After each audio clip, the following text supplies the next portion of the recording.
Halo Freakers, welcome to Sneakflix. Dengan bangga kami mempersembahkan kepada kalian ulasan lanjutan series berjudul The Blacklist Season ke-6. Disclaimer.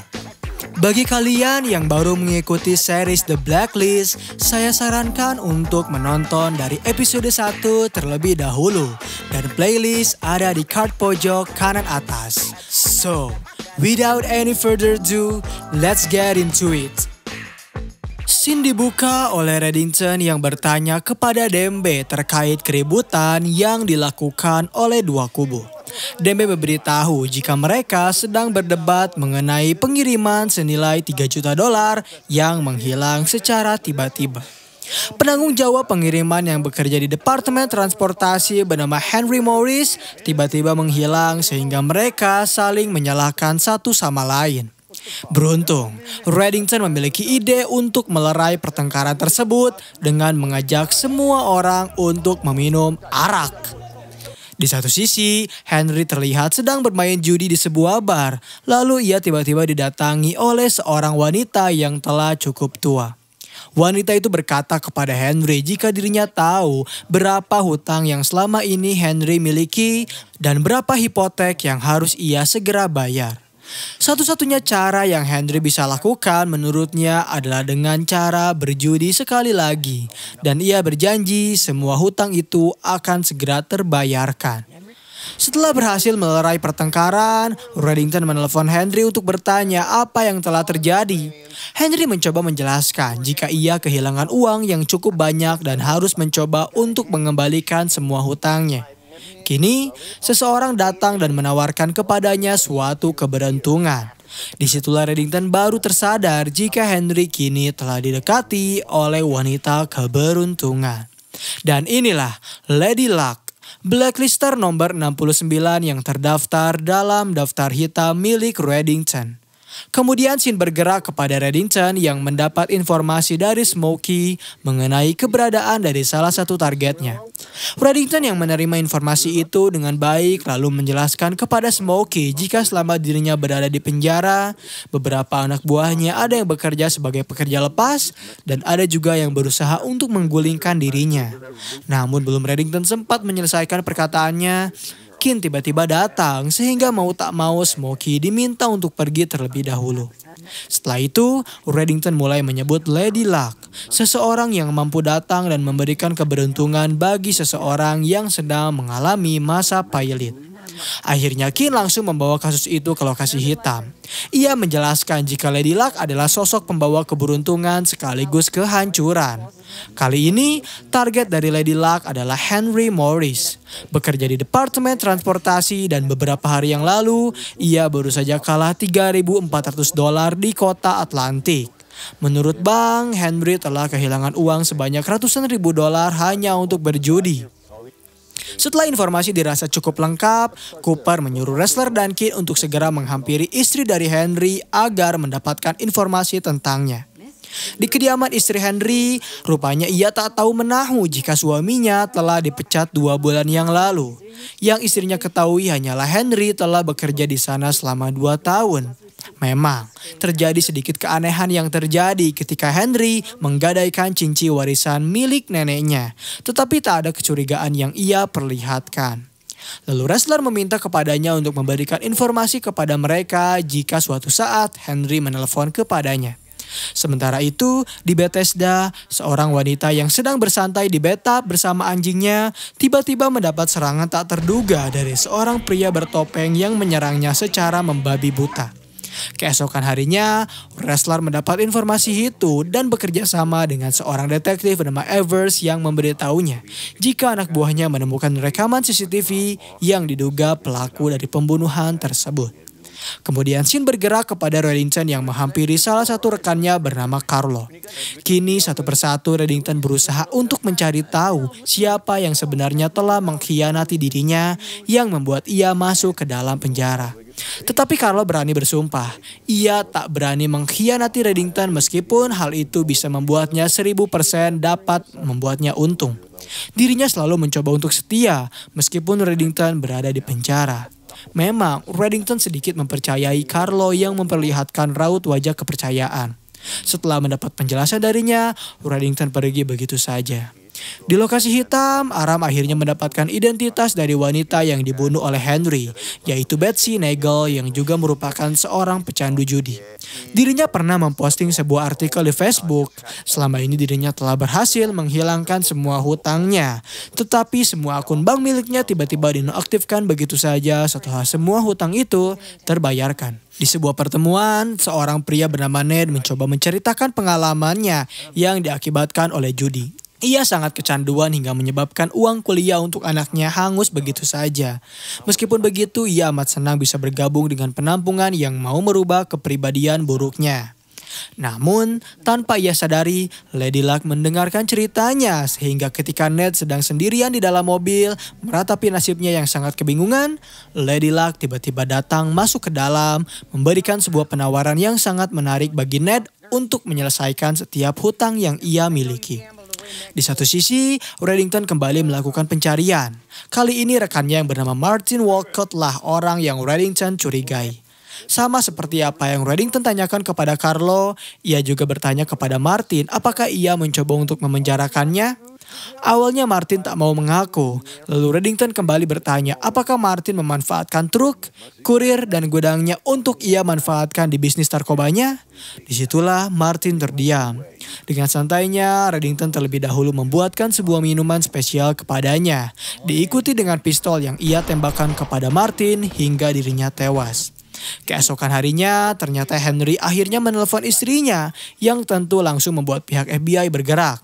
Setelah itu, Henry mengajak istrinya untuk bertemu di suatu taman bermain. Istri Henry yang begitu ketakutan langsung memeluk suaminya dan bertanya apa yang terjadi. Henry mencoba menjelaskan jika dirinya akan membawanya pergi jauh karena kini ia telah mendapatkan kembali cincin warisan dari neneknya. Tetapi tanpa mereka berdua sadari, di sana Ned telah siap dengan senjatanya dan langsung menembak Henry tepat ke arah bahunya. Beruntung saat itu pihak FBI dengan sigap melumpuhkan Ned agar tak menembakkan peluru kedua yang dapat membunuh Henry. Setelah berhasil mengamankan mereka berdua, pihak FBI lantas langsung menginterogasinya terkait apa yang Lady Luck tawarkan kepada mereka berdua. Hampir jawaban yang mereka berdua berikan sama, yaitu mereka ditawari sebuah penawaran yang sangat menggiurkan. Bagaimana tidak, Lady Luck akan melunasi semua hutang yang mereka miliki dengan imbalan mereka harus melakukan apa yang Lady Luck inginkan. Karena Ned adalah orang yang paling berusaha untuk didekati oleh Lady Luck, akhirnya pihak FBI menyuruhnya untuk menjebaknya. Mula-mula Ned menelpon Lady Luck untuk mengajaknya bertemu di sebuah restoran karena ada beberapa pembahasan yang ia ingin katakan kepadanya. Tetapi Lady Luck tak sebodoh itu. Ia tahu Ned telah ditangkap oleh polisi sehingga dirinya menelpon Ned dari kejauhan, memberitahu jika kehancuran akan segera mendatanginya karena ia telah mencoba menipu Lady Luck. Setelah itu Lady Luck pergi begitu saja saat melihat Kin serta wrestler yang sedang mondar-mandir di dalam restoran tersebut. Di satu sisi, Reddington bertanya kepada Smokey mengapa ia tahu hal-hal tentang Martin Scott, padahal Smokey memberitahu kepadanya jika ia tak pernah bertemu dengan Martin. Smokey terdiam. Ia berusaha untuk menjelaskan itu semua kepada Reddington. Namun Reddington tahu Smokey berbohong kepadanya dan ia tak suka dengan hal itu. Ia juga tahu dulunya Smokey adalah seorang penipu yang mungkin suatu saat akan mencoba menipunya juga. Sehingga dengan terpaksa tak ada lagi kepercayaan yang bisa ia berikan kepadanya. Di lokasi hitam, Aram akhirnya berhasil menemukan mobil yang Lady Luck gunakan ketika ia menghampiri restoran tersebut. Setelah ditelusuri, ternyata nama asli dari Lady Luck adalah Agatha Tice. Ceritanya sangat amat tragis. Dulunya Tice adalah seorang wanita dengan kepribadian baik. Ia menikah dengan seorang penjudi seumur hidup. Suatu hari suaminya membeli lotre dan mendapat jackpot sebesar puluhan juta dolar. Tetapi saat ia hendak menukarkan lotre tersebut, anak sematawayang mereka tertabrak secara tragis. Dan hal yang paling memilukan adalah suaminya mengalami hal yang sama. Di situasi yang sama pula, Tice melahirkan seorang putri dan dirinya harus mengetahui jika anaknya tewas. Sementara suaminya lumpuh total selamanya. Pihak FBI lantas menghampiri putri dari Tice untuk memberitahu kepadanya tentang apa yang telah ibunya lakukan lakukan kepada setiap orang. Dan ternyata putri dari Thais terkejut ketika ia mengetahui ayahnya masih hidup. Karena selama dirinya tinggal bersama ibunya, yang ia tahu ayahnya telah tewas. Tentu saja hal ini membuat pihak FBI semakin gencar mencari keberadaan dari Thais yang saat itu sedang merawat Lau yang terbaling di sebuah alat. Setelah itu mereka mengamankan Lau. Beruntungnya pihak FBI bergerak dengan cepat. Mereka langsung mengamankan Thais sebelum dirinya melakukan sesuatu yang bisa merugikan suaminya. Kemudian mereka mengamankan Lau. Barulah mereka juga mengetahui jika ternyata Thais dengan sengaja menyembunyikan Lau agar ia bisa membalaskan dendamnya terhadap apa yang Lau lakukan kepadanya. Ia juga dengan sengaja membantu orang-orang yang kesulitan akibat kerugian yang ditimbulkan oleh judi, agar orang-orang tak merasakan apa yang ia rasakan. Sementara itu, rupanya wrestler sedang bertemu dengan seorang detektif yang memberitahunya jika mantan agen KGB yang bernama Katerina Rostova benar-benar menghilang. Ia tak tewas. Dirinya dibantu oleh seorang wanita berusia 81 tahun saat itu yang diduga adalah ibunya sendiri. Dan scene terakhir di episode kali ini memperlihatkan Kin yang sedang berbicara bersama wrestler mengenai Third Estate. Sementara itu, Smokey yang dinyatakan sebagai penipu langsung dihukum secara tegas oleh Reddington. Di satu sisi pula, Reddington dan Dembe menghadiri sebuah acara teater yang dihelat oleh salah satu rekannya bernama Janet. Di sana terjadi sedikit percakapan yang dimana Reddington takkan berhenti mencari tahu siapa orang yang telah berusaha mengkhianatinya, menyerahkannya ke polisi meskipun ia telah membunuh Smokey. Episode 17 di season 6 scene dibuka oleh seorang pria bernama Jacob serta asisten manajernya bernama Susan yang diturunkan di sebuah gudang. Yang dimana terdapat anak dari Jacob yang saat itu sedang disekap. Penculik dari anak Jacob meminta kepadanya bayaran sekitar ratusan juta dolar yang Jacob miliki di dalam rekening miliknya. Penculik itu juga tahu bahwa Jacob memiliki 83 juta dolar di dalam firma miliknya yang seharusnya ia bayarkan untuk pajak. Awalnya Jacob ragu untuk memberikan semua uang itu, tetapi karena ancaman terus berlarut, dengan terpaksa ia menyuruh Susan untuk menyerahkan uangnya dan setelah uang terbayarkan, penculik itu mempersilahkan Jacob untuk mengambil kembali Zoe. Dan inilah The Third Estate, blacklister nomor 136 yang terdaftar dalam daftar hitam milik Reddington. Kemudian scene bergerak kepada wrestler yang mendatangi seorang pria bernama Ted King yang diduga adalah suami tiri dari Virginia, ibu dari Katerina Rostova. Wrestler bertanya kepadanya tentang keberadaan dari Virginia yang pernah membantu Katerina kabur serta menghilang. Namun King memberitahu wrestler jika dirinya tak pernah mengenal siapa itu Katerina Rostova. Ia tak tahu tentang hubungan Virginia dengan mantan suaminya dahulu, yang mungkin saja mereka memiliki seorang anak. Meskipun telah mendapat penjelasan, wrestler berharap King dapat membantunya. Karena informasi yang King berikan bisa membantunya menemukan kesalahan dari Raymond Reddington. Di satu sisi, Reddington yang saat itu sedang sendirian dengan sigap menyiapkan pistolnya saat seseorang mengetuk pintu. Tetapi ternyata itu adalah Elizabeth King. King terheran mengapa Dembe tak berada di sisi Reddington. Hanya beberapa kali Reddington tak bersama dengan Dembe. Reddington akhirnya menjelaskan jika ia dan Dembe memiliki persepsi berbeda terhadap metodologi yang ia gunakan untuk mencari orang yang telah menyerahkan dirinya ke polisi. Sehingga ia memberi waktu kepada Dembe untuk memikirkannya. Yang Dembe manfaatkan dengan berkonsultasi kepada Allah dengan cara beribadah serta berbincang bersama rekannya. Setelah itu, Reddington mengalihkan topik. Ia membicarakan tentang Third Estate, sebuah organisasi yang menculik para anak kaya raya. Diduga, Anna McMahon bekerja sama dengan Third Estate untuk suatu rencana sehingga ia meminta kepada Kin untuk bertanya kepadanya. Akhirnya Kin pergi ke lokasi hitam. Di sana terdapat juga Anna McMahon yang terlalu tahu tentang organisasi tersebut. Kemudian Kin mulai memberikan sedikit informasi tentangnya. Aram juga menjabarkan beberapa anak orang kaya seperti Zoe Mercer, Oliver Page, Matt Ford, Mia Walker, dan Desfoy. 4 dari anak tersebut dibayar dengan tebusan hampir 300 juta dolar. Sementara Desfoy baru saja diculik 2 hari yang lalu dan ayahnya menolak secara tegas untuk membayar tebusan tersebut. Karena khawatir Desfoy akan mendapat akhir yang buruk, Cooper langsung menyuruh Kin dan Blaster agar segera menghampiri orang tuanya. Ternyata memang benar, ayah dari Foy tak mau membayar sepeser pun untuk keselamatan anaknya. Karena ia yakin para penculik itu hanya menginginkan uang dari para orang tua kaya raya. Tetapi istrinya terus membujuk Tuan Foy agar mau menuruti permintaan dari FBI untuk mengikuti instruksi yang penculik itu berikan. Hingga akhirnya ayah dari Foy terbujuk. Di satu sisi terlihat Dembe yang bertemu dengan sahabat teman lamanya. Sahabat Dembe Dembe sangat berterima kasih karena ia telah menyewa seluruh restoran agar para anggota organisasi bisa berbuka puasa bersama-sama. Masya Allah, akhi Dembe, semoga rezekimu sehat selalu. Lalu dilanjut dengan Dembe yang berkonsultasi tentang pekerjaannya. Ia kebingungan karena di satu sisi dirinya harus menghormati keputusan atasannya. Namun di sisi pula, ia tak mau ada lagi korban yang tak bersalah yang harus berjatuhan. Rekan dari Dembe hanya memperingatinya agar membiarkan apa yang ia tak sukai terjadi dan tetap patuh terhadap apa yang seharusnya terjadi. Kembali kepada pertemuan, akhirnya ayah dari Foy mengikuti perintah dari FBI. Ia duduk di sebuah bangku sesuai dengan instruksi yang penculik. Tim FBI yang saat itu telah siap jika sewaktu-waktu ada kejadian yang terjadi kepadanya. Tak lama kemudian, Tuan Foy menemukan sebuah ponsel yang berdering. Ia diminta untuk pergi ke sebuah restoran. Nantinya di sana ia akan bertemu dengan seorang wanita yang akan memberinya sesuatu.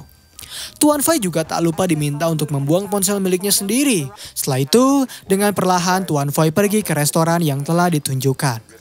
Benar saja, di sana ia bertemu dengan seorang wanita yang memberinya satu buah buku. Tetapi di satu sisi pula, pihak FBI berhasil melacak salah satu mobil yang diduga akan menjemput Tuan Foy. Namun sayang sekali, Tuan Foy tak sengaja berbicara yang membuat penculik itu mengetahuinya sehingga mereka membatalkan seluruh rencana. Lalu ia memberikan sebuah video yang menampilkan anaknya ditembak. Hal tersebut membuat Tuan Foy marah. Ia menyalahkan semua ini kepada pihak FBI yang dinilai lalai dalam menjalankan tugasnya. Pihak FBI yang kebingungan berusaha mencari tahu bagaimana mereka bisa menemukan The Third Estate dan Keane beruntungnya memiliki ide tersebut. Mereka bisa menemukan keberadaannya dengan cara mencari tahu alat penyiksa yang The Third Estate gunakan. Lalu Keane pun menelpon Reddington untuk bertanya di mana mereka bisa menemukan alat tersebut. Reddington memberitahu Keane terdapat seorang kolektor bernama Mary Mortel yang mungkin bisa mengetahui alat tersebut. Ketika telepon ditutup, ternyata Reddington kedatangan tamu yang itu adalah Dembe. Kemudian Reddington berpamitan karena ia akan segera mencarikan orang itu untuk Keane. Kemudian Reddington bertanya apakah Dembe telah membuat suatu keputusan. Dembe mengangguk. Kini ia akan mengikuti apa yang Reddington inginkan dan akan membiarkan perbuatan Reddington yang tak sesuai dengan kaidahnya. Sebenarnya Reddington tak masalah jika Dembe akan pergi suatu hari karena ia ingin Dembe kembali padanya apabila ia telah memikirkan keputusannya secara matang. Lalu Reddington menyuruh Dembe untuk membuat sebuah pertemuan dengan Maxwell dan setelah itu Reddington dengan segera menghampiri Mary Mortel untuk bertanya tentang alat penyiksaan yang ia perlihatkan kepadanya. Beruntung saat itu Mary mengetahui alat penyiksaan tersebut bernama Constitutio Criminalis Teresiana, sebuah hukuman kejahatan Maria Theresia yang disebarluaskan pada tahun 1768. Mary bisa membantu Reddington untuk mencarikan informasi alat penyiksaan tersebut. Lalu Sin bergerak kepada wrestler yang kembali mendatangi King. King memberitahu kepadanya jika ia bertemu dengan Virginia tahun 1998 yang saat itu mengaku pindah ke Amerika untuk mencari kehidupan baru. Dirinya sempat membuat penyelidikan ketika anak dari Virginia membuat sebuah surat alamat kepadanya yang ia kirimkan ke sebuah kantor pos New York Utara yang mungkin saja dikirim oleh Katarina Rostova. Belum King menjelaskan semuanya, wrestler tiba-tiba mendapat telepon dari King yang memberitahunya bahwa terdapat korban terbaru dari orang tua anak kaya. Lantas wrestler dengan bergegas menghampiri King untuk menghampiri bersama-sama ke rumah tersebut. Di sana orang tua itu kebingungan karena ia tak tahu harus apa yang mereka lakukan. Tetapi tiba-tiba Tuan Foy datang, memberitahu kepada orang tua itu agar tak mendengarkan perkataan dari Merah karena anaknya telah tewas akibat dirinya mengikuti perkataan dari FBI. Saat Kin mencoba untuk membujuk kedua orang tua itu, ia berhasil mendapatkan sebuah alamat dari seorang kreator yang ia peras dengan cara yang tak biasa. Bagaimana tidak, Reddington dengan begitu pedenya berhitung di tengah jalan saat kolektor itu sedang mengendarai mobilnya. Setelah itu, kini giliran Reddington yang mengambil alih kemudi sembari mengancamnya. Setelah mendapatkan informasi, Reddington menelpon Kin untuk memberitahukan alamat tersebut. Tim FBI akan segera berusaha mendapatkan celah agar bisa masuk ke dalam. Tetapi mereka tak mau gegabah dan beruntungnya Ara memiliki ide. Ia akan berpura-pura memasang sebuah sinyal di depan gedung taman tempat mereka berada. Namun saat Aram sedang memasangkan sinyal tersebut, pemilik rumah itu tahu adalah seorang penyusup dan ternyata mereka adalah The Third Estate yang langsung menculik Aram. Ketika Aram terbangun, ia berusaha memberitahu mereka jika Tyler harus segera dibebaskan dan mereka boleh sepuasnya menyiksa Aram semau yang mereka mau. Aram berusaha meraih tas miliknya agar ia bisa memutus tali yang mengikat kedua tangannya, dan usaha Aram tak sia-sia. Ia berhasil memutus tali dan berusaha untuk melawan hingga dirinya mengambil alih senjata. Tetapi saat Aram meminta orang itu untuk menyerah dan mengeluarkan Tyler, ternyata orang tersebut adalah Des, anak dari Foy yang diduga telah tewas. Tyler juga ternyata adalah salah satu bagian dari mereka sehingga konspirasi semakin kental terasa. Beruntung tak lama kemudian pihak FBI bergerak dengan cepat menangkap mereka satu persatu hingga akhirnya organisasi The Third Estate berhasil dibubarkan. Setelah Des tertangkap, Treddington mengunjungi lokasi hitam untuk berbincang dengan Cooper. Mereka membahas tentang kemungkinan besar Anna yang sebenarnya tak bekerja dengan mereka. Sementara itu, Dembe menghampiri Kin untuk memberitahu jika Reddington takkan berhenti mencari orang yang telah mencoba untuk menjebloskan dirinya ke penjara. Dan scene terakhir di episode kali ini memperlihatkan wrestler yang sedang menghampiri kantor pos. Di sana ia diberitahu jika isi surat tersebut telah diambil oleh seorang pria. Namun dirinya memiliki foto dari pria tersebut dan ternyata pria itu adalah Dom, ayah kandung dari Katarina Rostova dan kakek dari Elizabeth Kin. Terima kasih telah menonton video pembahasan dari The Blacklist di episode kali ini. Bagaimana tanggapan kalian? Komen di bawah untuk rekomendasi film atau seri selanjutnya. Klik tombol subscribe untuk mengikuti perkembangan channel ini. Dan klik tombol like jika kalian menyukai video pembahasan kami. Dan sampai berjumpa kembali di episode selanjutnya.